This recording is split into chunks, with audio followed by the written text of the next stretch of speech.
Hello, and welcome to the Otaku Clubhouse. And this is Sink or Swim. What is Sink or Swim? Well, it's where we discuss anime, video games, movies, and just about whatever media catches our eye, then give our first impressions of them. From top to bottom, we give our ratings of a swim, a tread, a float, a drowning, and at worst, a sink. Comments are always welcome, and of course, we're waiting to hear what you have to say too. Let's get into it. So, we just watched Eden Zero by Hiro Mashima, also known as the creator of Fairy Tail and Rave Master. To give a quick summary of the first episode, we start off with a flashback of our main character Shiki, and he's with two robots. One of these robots that he refers to as his grandfather tells him that out there in the world, and by world he means space, there is a being named Mother who can grant any wish in the universe. And Shiki's like, wow, really cool. We cut forward to present day. Shiki lives in an abandoned amusement park. The only population are robots that were built to entertain visitors, humans who came there. Yeah. It's basically Disneyland, okay? And Shiki's just living his life. He has a yee-ass haircut, because presumably none of these robots are barbers, not programmed to do that. We cut away to our other two characters, Rebecca, who looks very much like Lucy from Fairy Tail, and Happy, who shares the name and design of Happy from Fairy Tail, the little blue cat. But don't worry, they're not the same. Rebecca is a bit of a Twitch streamer slash YouTuber, and she's coming to this planet that she lives on because nobody's visited in years or whatever, and she wants content for all her fans, so she gets the shortest skirt she can possibly manage in the most big booba cleavage exposing tank top, and her and Happy take their ship down on this planet where they stumble across Shiki, and Shiki, having never saw another human being in his life, does the natural thing and gropes the shit out of her and tries to get in there by any means necessary. After this wahaha so funny fan service scene, there's a little bit of tension. She's like, what the fuck, man, don't touch me. But he ends up introducing her to the village. All the little robot villagers, they're so happy. It's the first time they saw another human since Shiki for 100 years, over 100 years, so they're celebrating, they're kicking back. Meanwhile, Castle of this world, we see a robotic Ice King, and he's like, finally, a human is visited, now we must enact our plan. So, Rebecca actually gives Shiki a haircut and gets rid of his yee-ass haircut, and he's starting to look a lot like Natsu, the protagonist of Rave Master, I forgot what his name was. And then they go to sleep. Shiki wakes up, and it turns out that the robots snapped. They're on an episode of Snap. They tied up Rebecca and Happy, and they're gonna tickle torture them to death. On that than you and realize. Ice King shows up, and he's like, "Yeah, we're gonna use these humans' ship to escape this damn planet because we're sick and tired of being your slaves." And of course, Shiki's having none of this. He's like, no. Tell me it ain't true. I'm about to go whip your ass and make you admit it. But it seems like the Ice King was very serious, so they get in a fight. And at this point, Shiki reveals his powers, and he controls gravity, sort of similarly to Gravity Rush, if you've ever seen it. There's a nice little action sequence where Shiki beats up the Ice King. And when it all is done, the robotic villagers are still like, nah, we still gotta get you, player. So he, Rebecca, and Happy decide to flee. They get in her ship and do exactly that. Then it's revealed that all the robots were just pretending to hate humans in order to give Shiki off the planet, because very soon, just like the PlayStation 3, their internal batteries are going to die forever and they will no longer be able to play any PSN games. And they didn't want Shiki to be on that world by himself. And that's why they turned on him. And then there was a very sad and somber scene where all of them died. And Shiki, Rebecca, and Happy are in space, flying off. They see this weird fucking Drytron Yu-Gi-Oh monster in space. It's like, wow. after the ending plays, we see this creature flying past this gigantic boobed woman, which turns out to be the mother that Shiki's grandfather was referring to. So, then, now that all that's out of the way, do you want to talk about what you felt about all of that? Well, I really like big hunkin' bazonker space boobs. But, Listen. yes, you mean the rest of the episode? Listen. Save it for Resident Evil 8. Move on to the series. Listen. This show, I had no faith in when I first started watching. I was betrayed by Fairy Tail. That show is garbage. You say that a lot lately. I mean, as far as Fairy Tail, he's right. I'm around a bunch of fucking Starscreams. But says the Starscream. But I was pleasantly surprised with the main character's abilities. Were very interesting. Using gravity in a way that is cool and interesting, and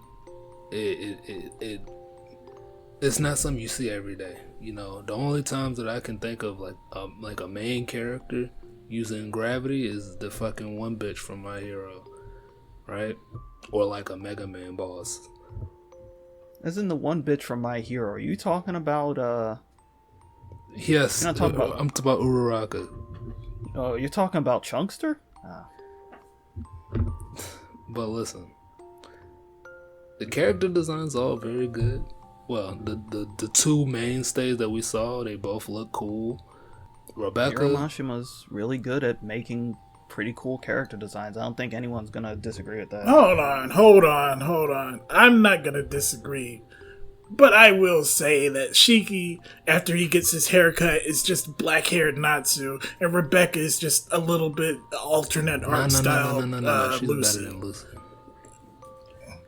Because she's wearing a super short skirt? There's something about it. Lucy was kind of a fucking, like, bitch.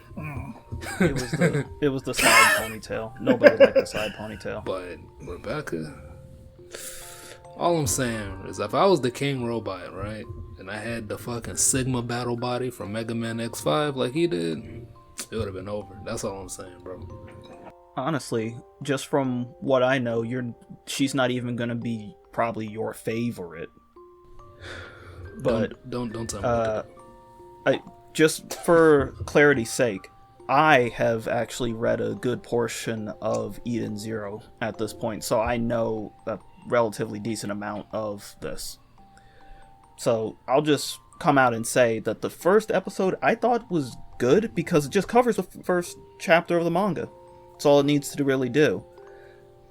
Though the animation at some points was kind of like, You guys agree with that? Because I felt it was kind of... I thought it was kind of... Yeah, also the sound effects. At points, there was like sound effects straight out of fucking Hanna-Barbera cartoons. Yeah, like, I swear to God, I heard the Scooby-Doo. I mean, that's kind of with fucking all of Mashima's stuff, though. There's a lot of things that he has a tendency to do. One of them is he fucking loves ecchi comedy. Like, he fucking loves it. That's his main gig. And number two is all his characters kind of have similar looks. Like, at the end of the day, Haru is a short-haired guy who is a smiley kind of dumb guy. Natsu is a short-haired guy who's a smiley kind of dumb guy. And Shiki's a short-haired guy who's a smiley kind of dumb guy. There's actually a crossover with Rave Master, Fairy Tail, and Eden Zero. There was a manga, like a couple chapters, it was like maybe 10 chapters or something, and one of the jokes was the fact that all of the girls do kind of look alike. They're all big titty blonde girls. That reminds me of Isekai Quartet Season 2, when Subaru meets Kazuma, and then they're like, what the fuck, why are we both wearing tracksuits? And then everyone's like, oh, they're the same exact character. And then you realize, oh no wait, standing next to each other, they're entirely different. Which is kind of the same thing with the girls in These. They're kind of different, but regardless, Rebecca does have a lot of things similar to Lucy.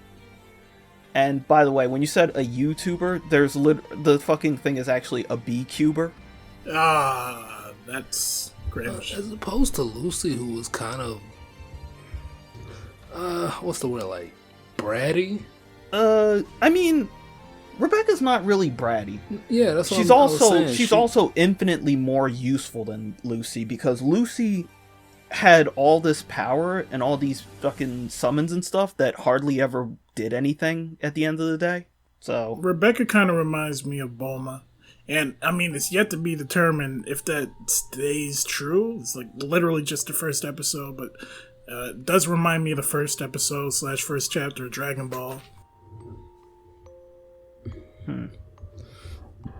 Yeah, I can definitely see why you would feel that way, because she does feel like you could supplement Shiki for Goku, and it would almost be the same thing, just Goku wasn't like, oh, let me smell your fucking butthole. Well, he was like, let me pat your fucking crotch. Yeah, but that was after a couple episodes. Shiki was up in there in the first fucking episode.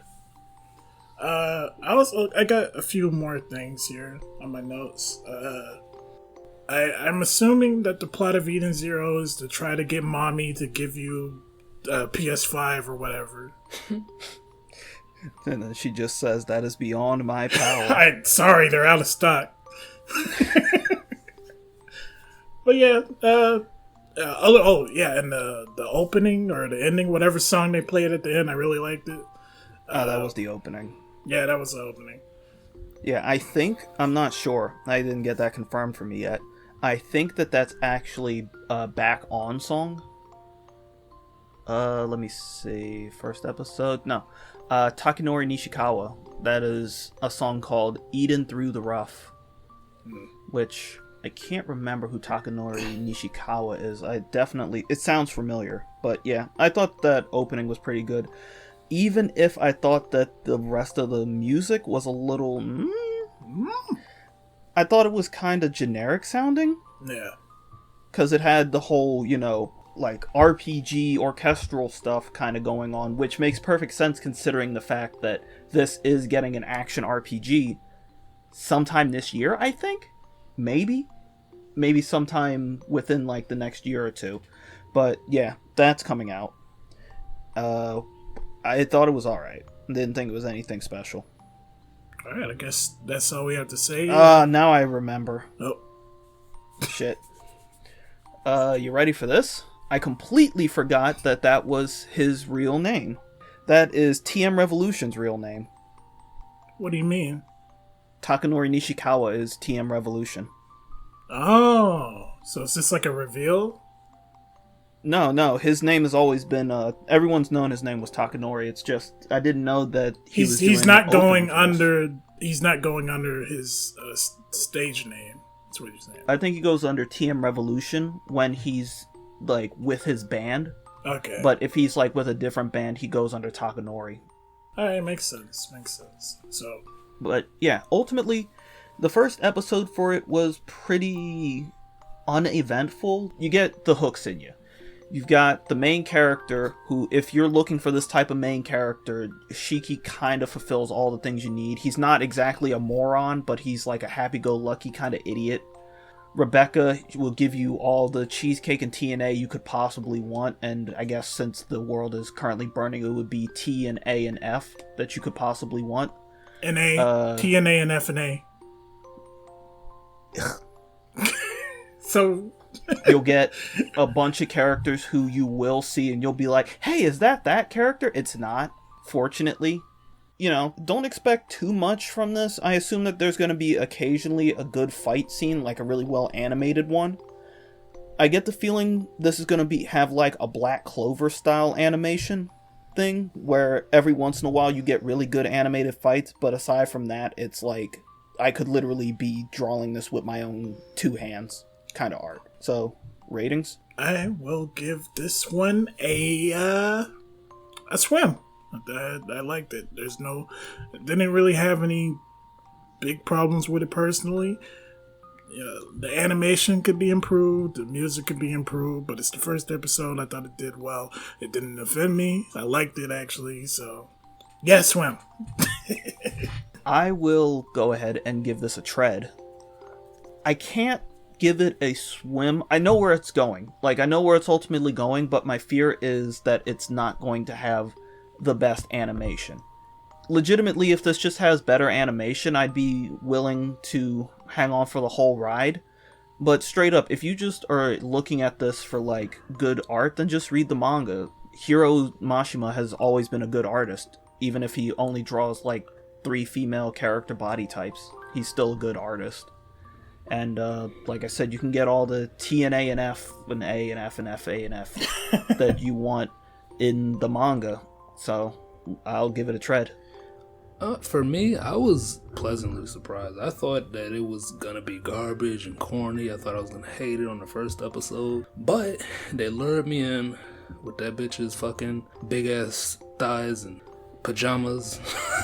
And a main character with, you know, his design might not be like super original, but just the fact that I really like the way he fights. I think that's super cool. I'm gonna have to say it's a swim. Easy swim for me. The animation was good enough. It wasn't like spectacular, but it conveyed the message that I felt the show wanted to portray. Alright, well, that's our opinions on Eden Zero. If you guys have any comments, leave them down below. Hit that like button, subscribe, and hell, if you want to talk to us personally, just hit us up on Twitter. So, catch you guys in the next one.